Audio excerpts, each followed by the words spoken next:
जी जैसे ही चले ना तो सोचने लगे कि ठाकुर जी को भी ले चलूं, घुमा लाऊंगा बाहर। ठाकुर जी को लेके चले और सामने एक जामुन का पेड़ था। अब जामुन चल रही है ना, यही मौसम था।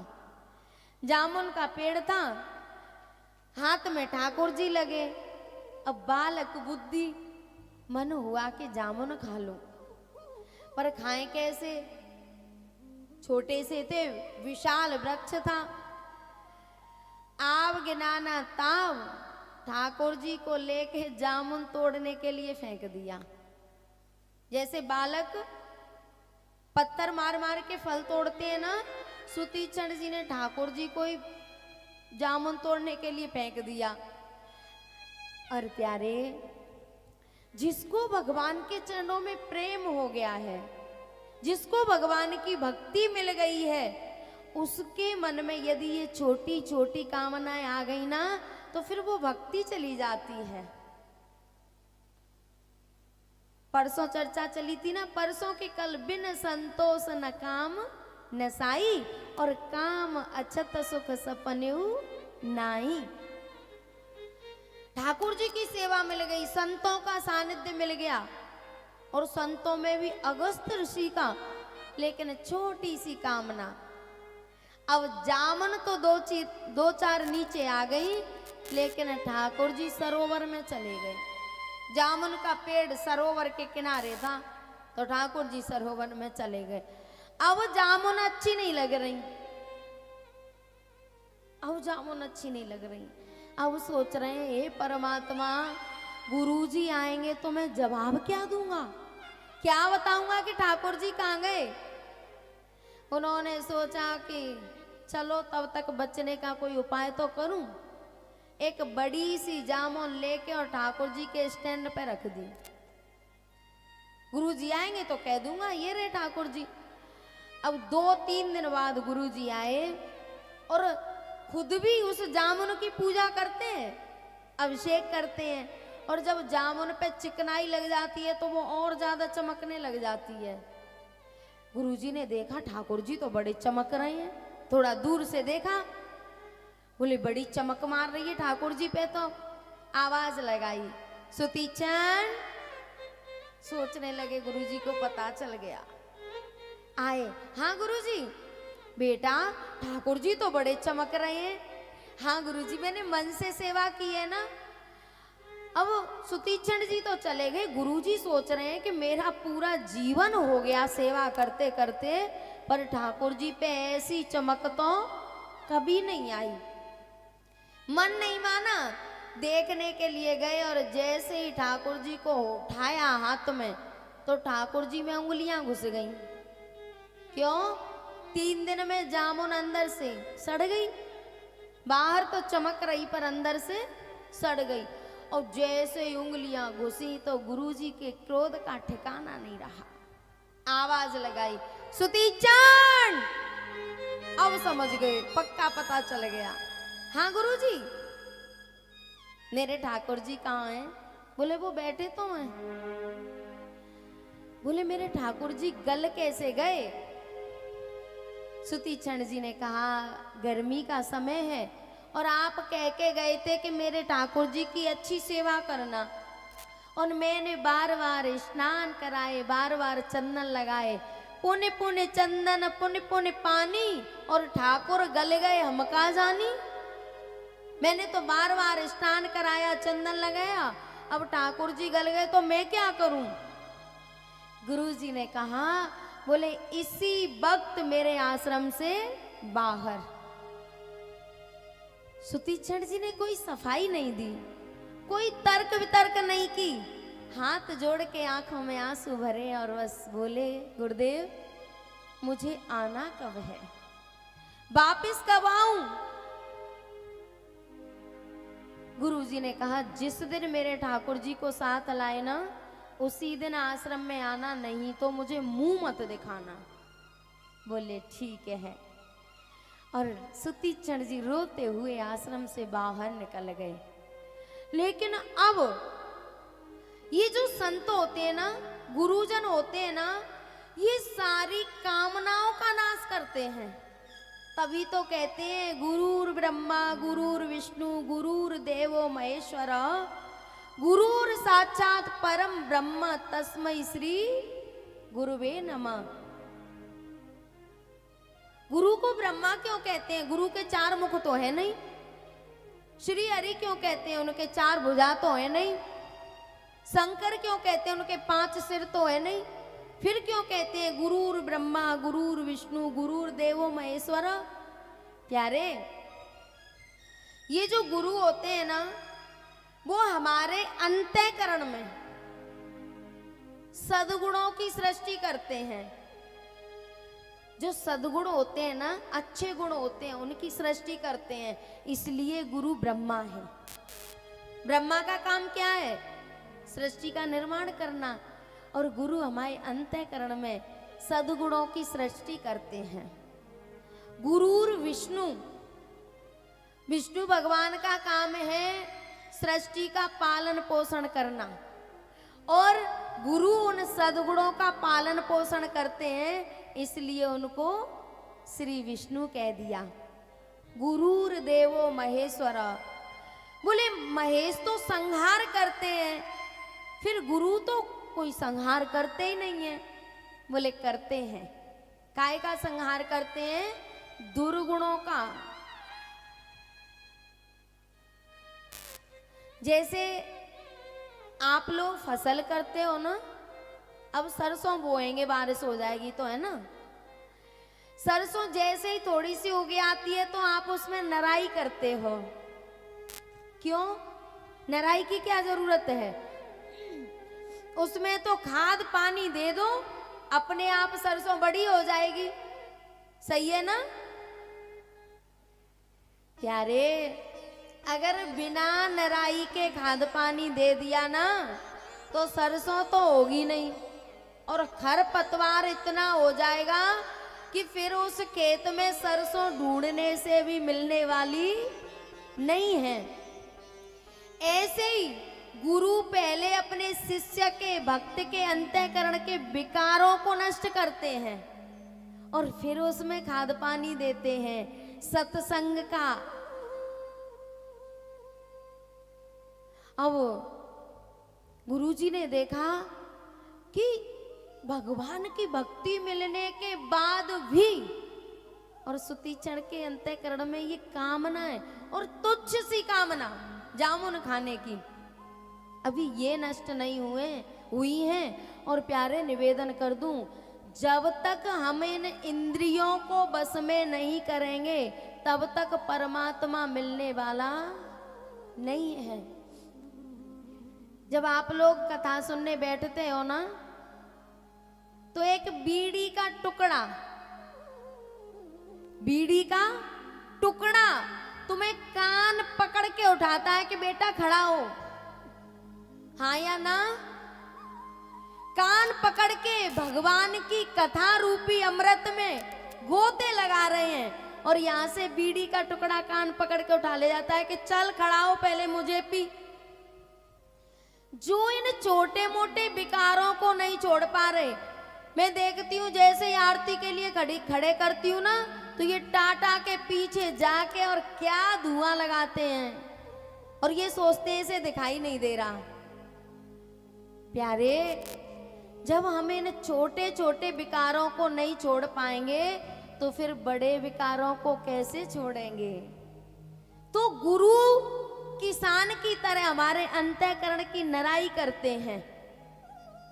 कृषि नरावहे चतुर किसाना,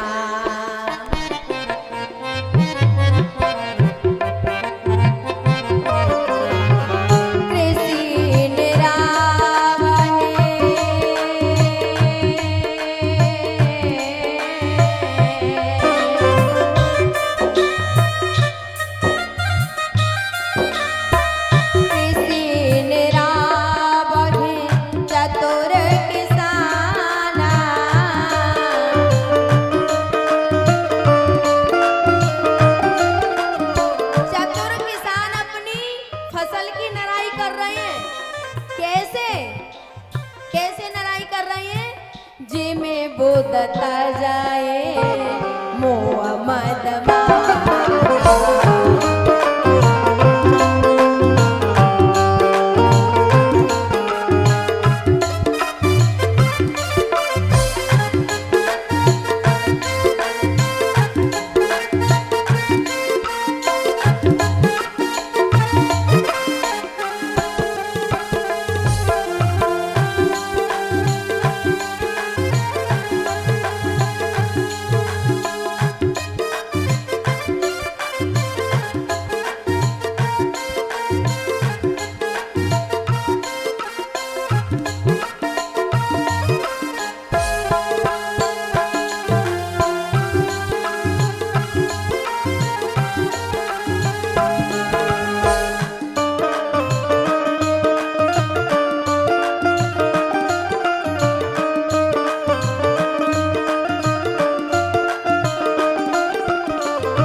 फसल की खेत की ऐसे नराई कर रहे हैं जैसे जो विवेकी होते हैं ना, बुद्धिमान होते हैं, वो मोह मद मान की नराई करते हैं, वैसे ही चतुर किसान अपनी फसल की नराई कर रहे हैं।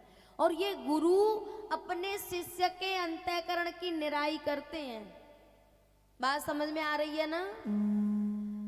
गुरु बहुत सारी चीजों की कहते हैं, ये काम नहीं करना, ये करना है। कुछ कामों को तो जबरदस्ती करवाते हैं और कुछ को जबरदस्ती छुड़ाते हैं। लेकिन जब गुरु छुड़ाते हैं तो हमें थोड़ा सा कष्ट होता है, लेकिन उसका फल भविष्य में पता चलता है कि गुरुजी ने हमसे ये विकार क्यों छुड़ाए। तो प्यारे, जब ब्रह्मा श्री विष्णु महेश कहने से पेट नहीं भरा तो कह दिया गुरुर साक्षात परम ब्रह्म तस्मै श्री गुरुवे नमः।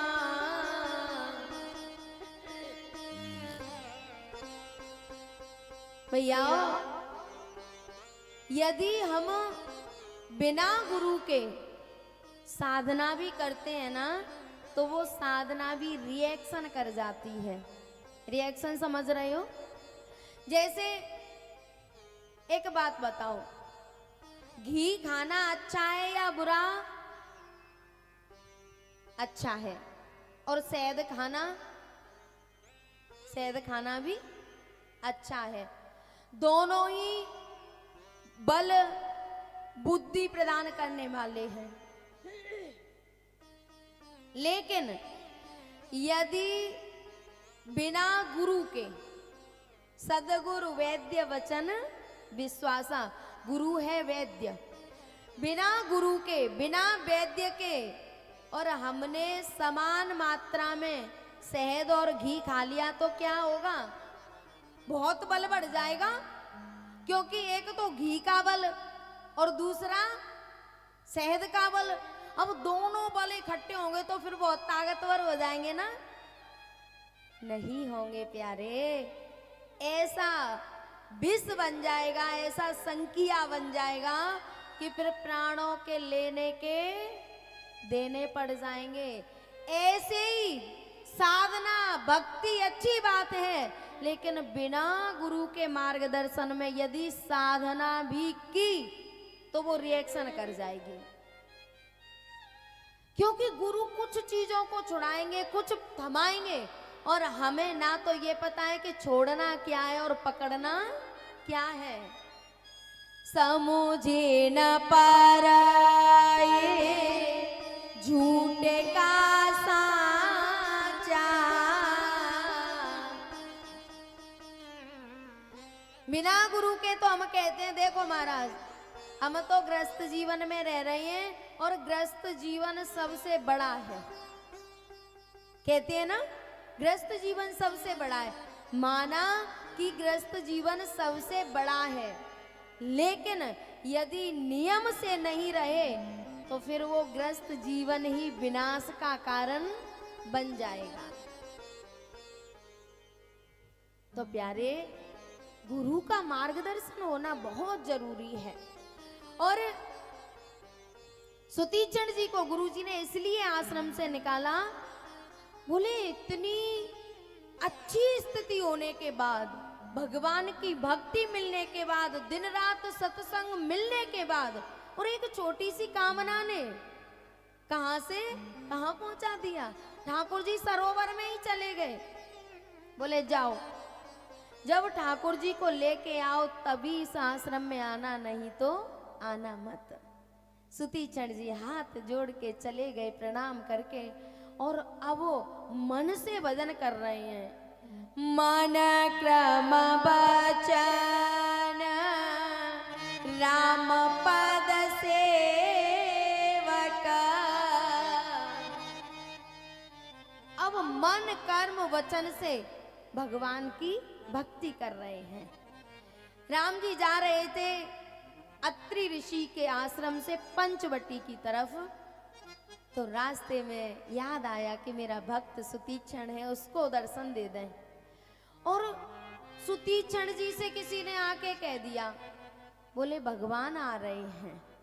अब सुतीक्षण जी बड़े व्याकुल हैं, सोच रहे हैं मैंने ना तो कोई जप तप साधना किया, ना मेरे जीवन में ज्ञान भक्ति वैराग्य है, पता नहीं भगवान मुझे दर्शन देंगे या नहीं देंगे।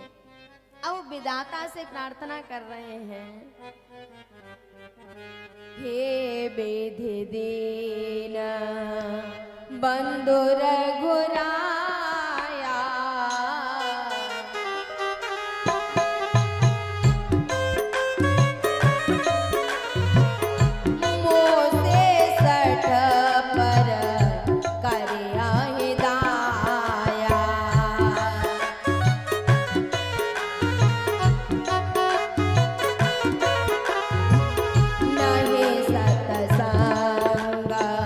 जोग जप जागा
गाने लग जाते हैं। सुतीक्षण जी की हालत खराब हो गई है। और भागवत जी में एक श्लोक है, गदगदा द्रवते यस्य चित्तम रुदते अवीक्षणं हसते क्वचिच्च विलज्य उदगायति नृत्यते च मदभक्ति युक्तो भुवनं पुनाति। जो मेरा भक्त कभी तो बातें करते करते जिसकी वाणी रुध जाती है, बाग गदगदा द्रवते यस्य चित्तम, वाणी रुध जाती है, रोने लग जाता है। रुदति अवीक्षणम हसति क्वचिच्च, कभी रोने लग जाता है, कभी हंसने लग जाता है। विलज्य उदगायत नृत्यते च, और सारी लाज शर्म छोड़ के कभी नाचने लग जाता है। मद भक्ति युक्तो भुवनम पुनाति, ऐसा मेरा भक्त अपनी भक्ति से तीनों लोकों को पवित्र कर देता है। और मानस में भी कही है ये बात, मम गुण गावत पुलक शरीरा, मम गुण गावत पुलक शरीरा, गद गद गिरा नयन बहनीरा। यही हालत सुतीक्षण जी की हो रही है। कभी आगे जा रहे हैं, कभी पीछे जा रहे हैं, और कभी रो रहे हैं, कभी हंस रहे हैं। जब कोई उपाय नहीं सूझा तो बीच रास्ते में आंखें बंद करके बैठ गए, ध्यान लगा के बैठ गए। भगवान आए, आवाज लगाई, सुतीक्षण, ओ सुतीक्षण, लेकिन आंखें नहीं खोलते। वो ध्यान कर रहे थे राजा राम की छवि अंदर अंतःकरण में, और भगवान ने वो छवि तो हटा ली और चतुर्भुज रूप की छवि उसमें प्रकट कर दी। एकदम बड़बड़ा के आंखें खोल दी। जैसे ही आंखें खोली तो तीनों सामने खड़े हैं, राम लखन सीता। अब सोच रहे हैं कि मैं इनकी स्तुति कैसे करूं, क्योंकि छोटे से ही संत हो गए थे ना, पढ़े लिखे तो थे नहीं। स्तुति करना चाहते हैं पर स्तुति नहीं कर पा रहे। राम जी ने कहा, सुतीक्षण कुछ मांग लो। सुतीक्षण जी ने कहा, बोले मुझे तो समझ में नहीं आता कि क्या मांगूं, पर आप देना चाहते हो? बोले हाँ। सुतीक्षण जी ने कहा, अस अभिमान जाए जनि भोरे, मैं सेवक रघुपते पति मोरे। भगवान ये अभिमान मुझे हमेशा बना रहे। कौन सा अभिमान? कि मैं राम का सेवक हूं, मैं सेवक रघुपति पति मोरे। भगवान ने सुतीक्षण जी से कहा कि और कुछ मांगो। बोले आप अपने छोटे भैया लखन और जानकी समेत मेरे हृदय में हमेशा वास करो। अनुज जानकी सहेत प्रभु, चाप बाण धरे राम, मम हिय गगन इंदु तब, वसौ सदा निहकाम। आप धनुष बाण लेके सीता और लखन के समेत मेरे हृदय में हमेशा वास करो। भगवान ने कहा तथास्तु। सुतीक्षण जी ने कहा, भगवान एक चीज और मांगनी है। बोले क्या? बोले अब आप कहाँ जाएंगे यहाँ से? भगवान ने कहा, मैं अगस्त्य ऋषि के आश्रम में जाऊंगा। और सुनते ही सुतीक्षण जी का रोना शुरू हो गया। भगवान बहुत दिवस गुरु दर्शन पाए, भये मोहि ये आश्रम आए। जब से मैंने अपना आश्रम छोड़ा है ना, तब से मुझे गुरुजी के दर्शन नहीं हुए। अगर आपकी कृपा हो जाए तो मैं आपके साथ चलूं? बोले हाँ चलो। और सुतीचंद जी को लेके जैसे ही राम जी चले, सुतीचंद जी दौड़ते हुए गए, गुरुजी से कहा गुरुदेव, राम लखन और जानकी तीनों मेरे साथ आए हैं। आपने कहा था ना कि जिस दिन भगवान को लेके आए उसी दिन आश्रम में पैर रखना, नहीं तो रखना मत। मैंने तो आपके पत्थर के भगवान को सरोवर में फेंका था, लेकिन मैं चलते फिरते भगवान को जो निराकार है उसको साकार रूप में आपके पास लेके आया हूं। अगस्त ऋषि ने सुतीक्षण को गले से लगा लिया, बहुत करुणा आई। प्यारे, अगर अगस्त ऋषि सुतीक्षण को उस दिन आश्रम से बाहर नहीं निकालते तो आज उनको भगवत प्राप्ति होने वाली नहीं थी। गुरु भविष्य के ज्ञाता होते हैं। और एक निवेदन करूं, एक छोटा सा बालक रोता है और आग के पास भागता है आग को पकड़ने, और उसकी माँ उसे पहले तो प्यार से समझाती है जल जाएगा, और जब नहीं मानता तो क्या करती है? पीटती है उसको। क्यों पीट रही है? क्योंकि उस पिटाई में ही उसका हित है। अगर ना पीटे तो वो जल जाएगा। ऐसे ही गुरु, प्यारे, गुरु वैसे सबसे कोमल और करुणावान हृदय होता है माँ का। माँ का सबसे कोमल हृदय होता है, लेकिन गुरु का जो हृदय होता है ना, वो हजारों माँ के हृदय से बनता है। हजारों माँओं का हृदय एक तरफ और गुरु का हृदय एक तरफ। गुरु करुणा के सागर होते हैं। गले से लगा लिया सुतीक्षण जी को और भगवान के दर्शन किए अगस्त ऋषि ने। भगवान ने पूछा कि हमें रहने के लिए कोई स्थान बता दो।